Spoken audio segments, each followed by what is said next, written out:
Oi, oi, oi, pessoal, Prof. Camila, tudo bem? Hoje a gente vai falar um pouquinho sobre o sistema respiratório, então sobre a respiração desses animais pertencentes aos 9 filos que a gente tem estudado nas últimas aulas.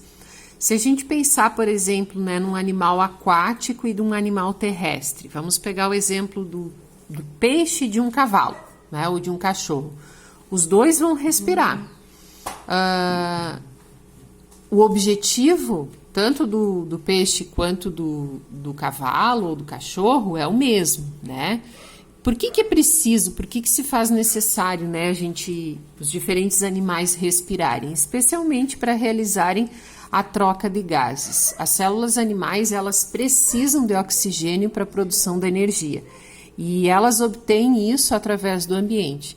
E nesse processo, então, de obtenção de energia, que ele é chamado de respiração celular, se tem como produto o gás carbônico, que por ter alguns efeitos tóxicos no organismo, ele precisa ser eliminado. Então, esse processo de obtenção e eliminação dos gases com o meio é feito através da difusão. E o meio no qual o animal vai viver, ar ou água, ele vai influenciar diretamente na maneira como vão ocorrer estas trocas de gases. Isso porque, quando a gente está falando do ambiente terrestre, a gente tem uma maior disponibilidade de oxigênio que no ambiente aquático. E, além disso, se difunde também de forma mais rápida, né? Então, isso vai requerer um pouco menos de gasto de energia. E fatores como temperatura, altitude, elas também vão influenciar na quantidade de oxigênio disponível. Se a gente pegar o ambiente aquático, né, águas mais quentes apresentam menos porcentagens de oxigênio e aí isso dificulta a respiração dos animais que ali naquele ambiente de água mais doce vive. Isso porque, no geral, são animais considerados ectodérmicos, ou seja, que vão regular as taxas metabólicas de acordo, então, com a temperatura do ambiente. Se a temperatura aumenta, o mesmo vai ocorrer com o metabolismo, né? E aí, com isso, a necessidade de respirar. Em ambientes mais altos, a quantidade desse gás ela também é menor, e afeta animais de respiração aérea, né? E aí, se a gente pega o exemplo dos jogadores de futebol, né?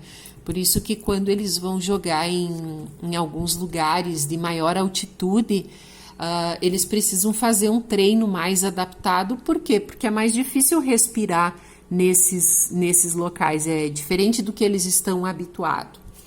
Quando nós falamos de respiração, então, de sistema respiratório, nós estamos falando de 4 tipos diferentes que nós temos. Nós temos a respiração cutânea, a mais simples de todas, a respiração branquial, ficou um N ali perdido, a respiração traqueal, aqui a traqueal, branquial e a respiração pulmonar.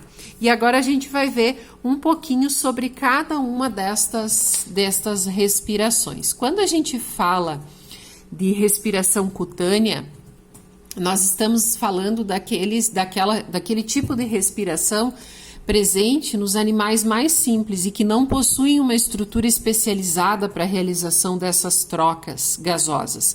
Eles realizam, então, essa função totalmente por difusão, através das células do corpo que vão estar em contato direto com o meio. É o tipo de respiração que a gente vai encontrar em poríferos e quinidários, em plateumintos, nematelmintos e anelídeos, onde já existe tecido de revestimento, então ela vai ser chamada de respiração cutânea, também em alguns tipos de anfíbios. O outro tipo de respiração é a respiração traqueal. Quando a gente fala de respiração traqueal, sempre vem à nossa mente os insetos, né? Os insetos, eles apresentam respiração traqueal, que consiste em túbulos ramificados, preenchidos por ar e encontrados em todos os tecidos corporais. Esse sistema ele possui uma grande área superficial e o que vai facilitar então as trocas gasosas.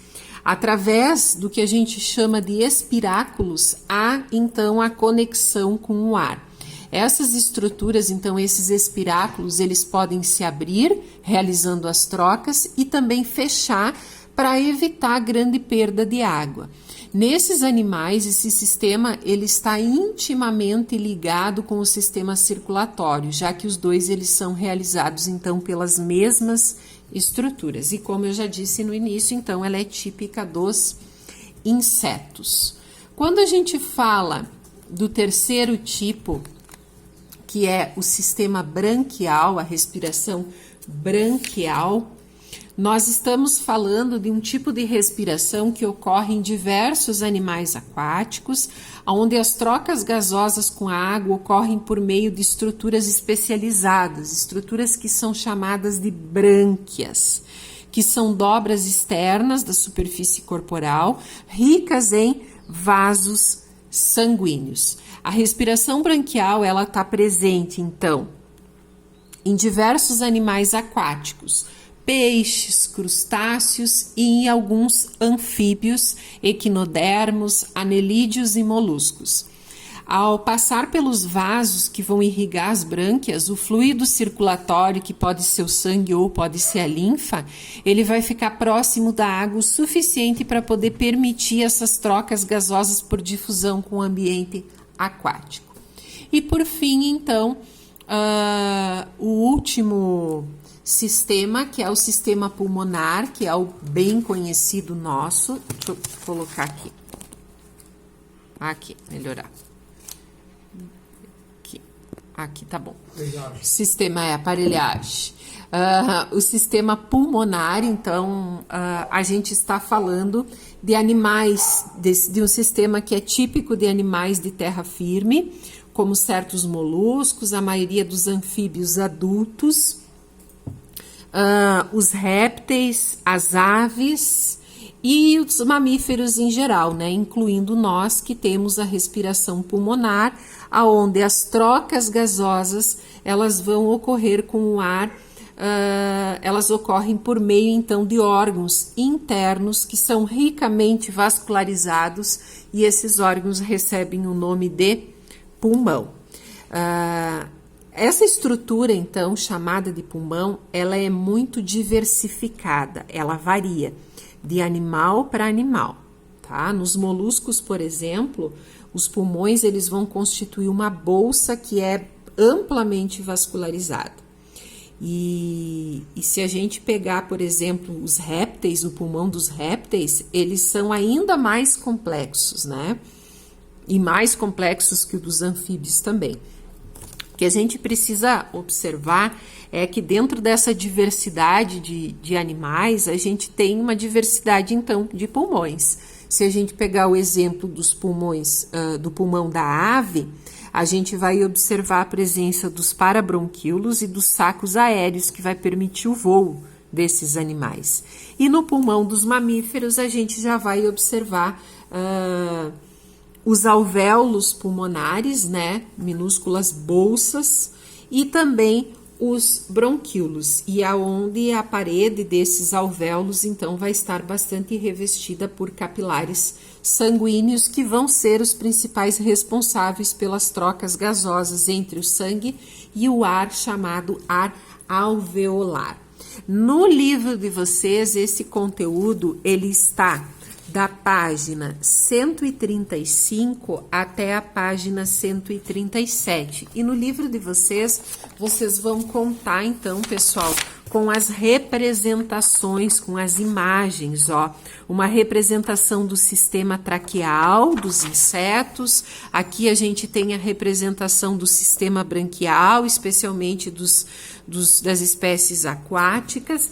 E aqui a gente tem, então, o sistema, a representação esquemática dos pulmões dos animais vertebrados, cortados, então, para mostrar a estrutura interna de diferentes espécies, a aves, os mamíferos, certinho?